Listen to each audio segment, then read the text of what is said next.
I'm Caroline Frederickson. I'm the president of the American Constitution Society. And would like to thank again our board chair, Peter Edelman, and those panelists today for such a wonderful discussion. The discussion, for those of you who are here, you know it laid the foundation for this afternoon, which will focus on contemporary indigent defense and the crisis that we face in this country. To start this dialogue, I'm very, very pleased to be able to introduce Deborah Leff as our luncheon keynote speaker. Deborah is the acting senior counselor for access to justice at the U.S. Department of Justice. Deborah joined the Access to Justice initiative just a few months after its March 2010 creation. And there she works to address the access to justice crisis in the criminal and civil justice system. The initiative's mission is to help the justice system efficiently deliver outcomes that are fair and accessible to all, irrespective of wealth and status. In advancing this mission, Deborah works within the Department of Justice across federal agencies and with state, local, and tribal justice stakeholders.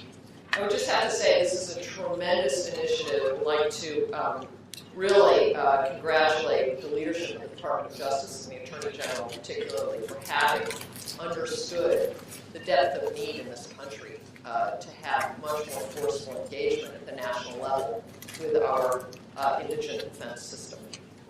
Prior to joining the initiative, Deborah has held a variety of leadership positions in the public, private, and nonprofit sectors. And most recently, she was president and member of the board of directors of the Public Welfare Foundation, a national foundation based here in Washington, D.C., focusing on criminal and juvenile justice, health reform, and workers' rights.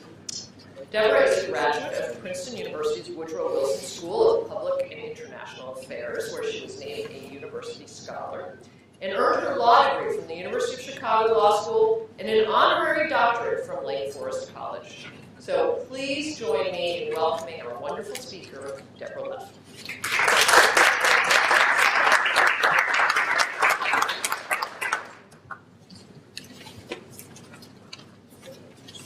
Thank you very much, Caroline. Good afternoon, everyone. I want to thank the American Constitution Society and you, Caroline, for pulling together today's symposium. And I want to echo David Cole's remarks this morning about what a privilege it is to be here with people who made history. I couldn't believe that I had the privilege this morning of listening to Abe Crash, so it's really an honor. I also want to acknowledge, although I know he had to leave, ACS's superb chairman, Peter Edelman. I don't use the word superb lightly. I had the privilege of working with Peter when he was my board chair at the Public Welfare Foundation, and I've also had the opportunity in my current position to observe his leadership as head of the District of Columbia's Access to Justice Commission, where his wisdom, his commitment, and his passion have helped make it one of the finest access to justice commissions in the country. I'm here today, frankly, because of the Gideon case, not just because I work at the Department of Justice for the Access to Justice Initiative, which is so committed to improving legal representation for the most vulnerable members of society, but also because it was the Gideon case that convinced me that I needed to become an attorney. I read Anthony Lewis's remarkable book, Gideon's Trumpet, when I was in high school, and I was so inspired by the story of one man who fought so hard for justice, and so impressed that one man could make a difference, and that having a lawyer meant the difference between precious liberty or being locked up for years, the difference between justice and injustice. Clarence Earl Gideon never lost his sense of justice. Believing he was wronged by the state of Florida, he had the passion, the energy, and the core belief in justice in America to try to do something about it. He brought a case saying as a poor person who could not afford a lawyer, he had a constitutional right to have a lawyer appointed for him. And he secured that constitutional right for all of us. I knew I could never be Gideon, not just because I'm a really bad pool player, but also because I could try, I knew I could try to fight for justice, and that's why I started my legal career several decades ago as a trial attorney with the Department of Justice's Civil Rights Division. Like Peter Edelman, I am an enormous admirer of Robert F. Kennedy, who was the Attorney General of the United States when the Supreme Court decided Gideon versus Wainwright. In a speech a few months after the Gideon decision came down, Robert Kennedy observed, "I think the story of the Gideon case gives us a profound insight into the nature of our judicial system at its best, and into the basic sense of human justice on which it is founded.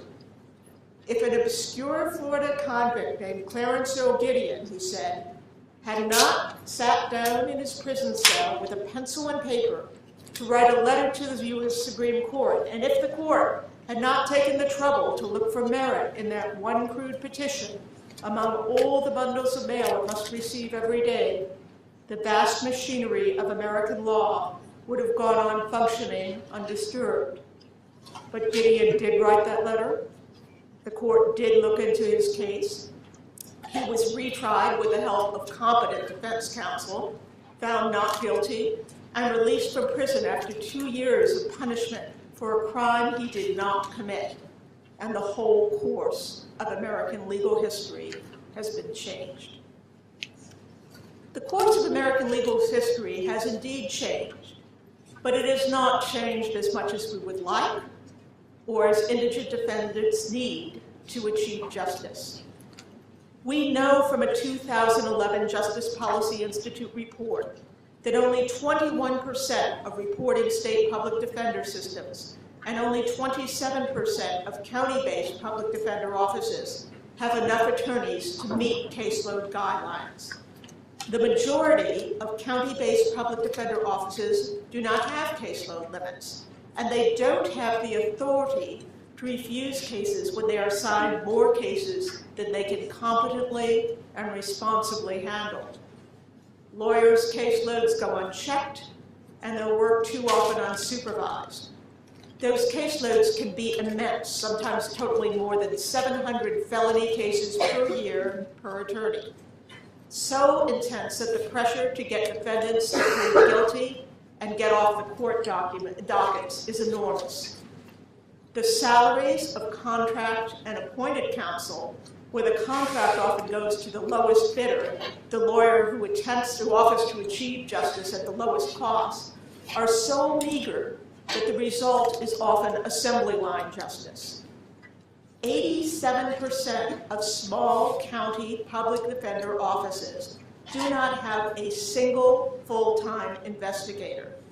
There is great pressure to quickly plead out a case rather than investigate and evaluate the facts. For investigation and evaluation take time and money that just aren't available. And that means for too many poor people, equal justice under law is simply a slogan, not the underlying value so central to fairness in America. What does this mean for the indigent defendant? Spending on indigent defense is dwarfed by the spending on the rest of the criminal justice system.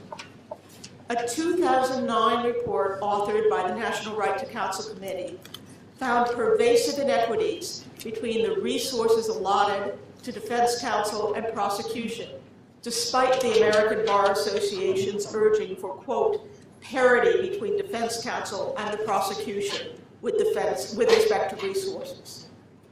The report found widespread and often dramatic disparities in the amount of funds, sources of funding, in-kind resources, staffing, and salaries allocated to defenders versus prosecutors.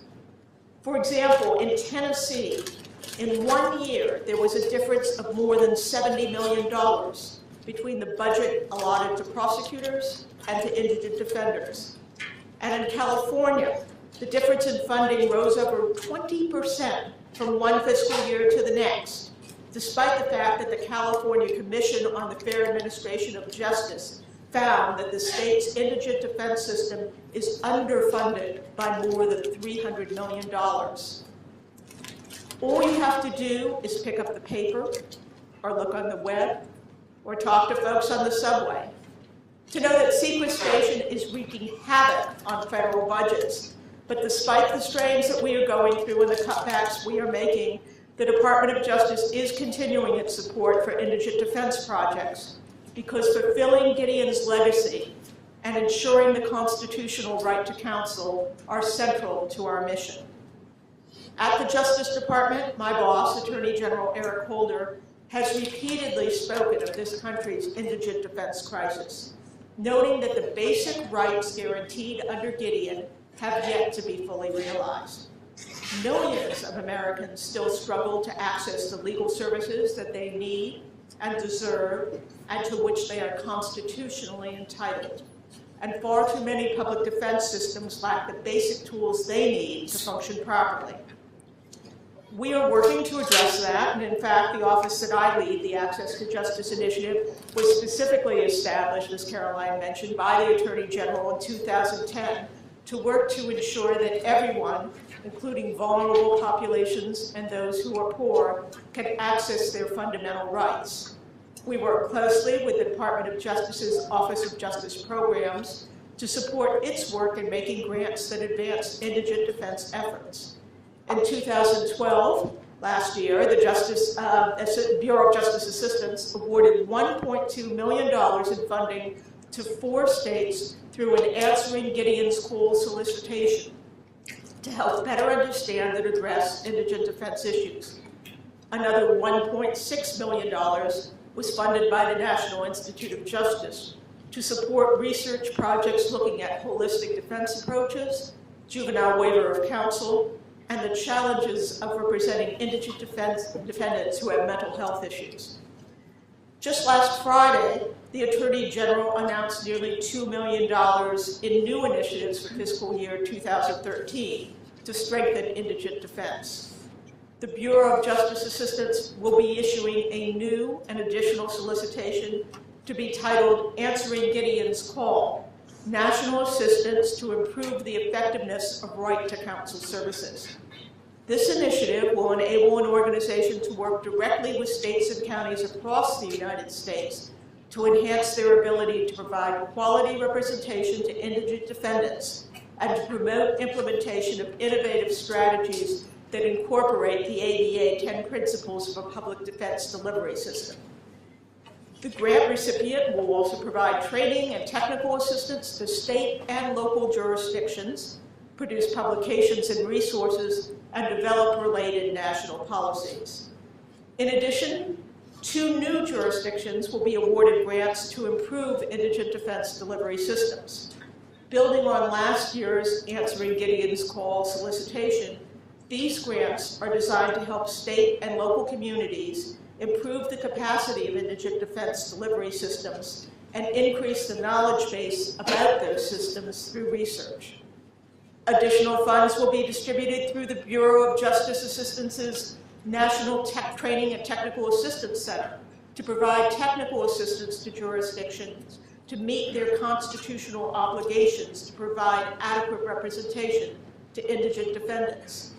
That funding can be used to provide assistance to assess the overall efficacy and efficiency of indigent defense systems, to develop recommendations to assure that adequate and appropriate indigent defense services are provided consistently throughout the state to ensure constitutional adequacy, or to determine the appropriate measures for evaluating a defender services program. An effective representation for juveniles is also a priority. Last week, the Attorney General announced that, subject to available funds, the Office of Justice Programs' Office of Juvenile Justice and Delinquency Prevention anticipates awarding $400,000 through a competitive solicitation for a juvenile indigent defense national clearinghouse.